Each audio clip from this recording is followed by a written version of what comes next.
sirsnīgs paldies jums, ka jūs esat. Lai vēl ilgs mūžs un veicās biznesā, lai viss notiek. Un sveicieni arī no mums. Daudz laimes dzimšanas dienā.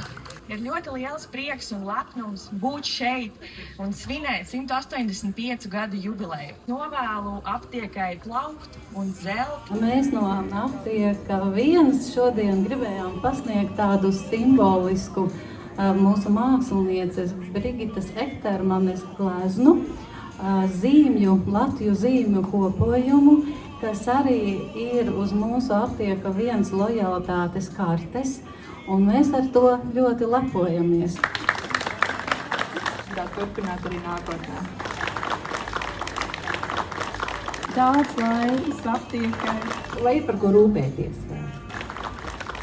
185 gadi tas ir stāsts par zināšanām, uzticēšanos un cilvēkiem. Kāda ir farmaceita loma? Man liekas, tas pats galvenais, tas cilvēcīgums, attieksme, pateikt mīļu vārdu īstā brīdī. Man liekas, tas ir nemainīgi, ko mums nevajadzētu pazaudēt, bet turēt dziļi sirsniņā. Ko tu gribētu novēlēt saviem klientiem un rujeniešiem?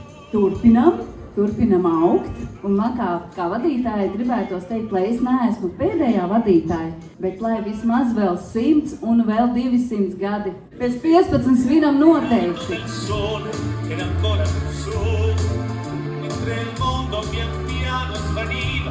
Priecīgus svētkus, Rujeni! Jā, paldies jums!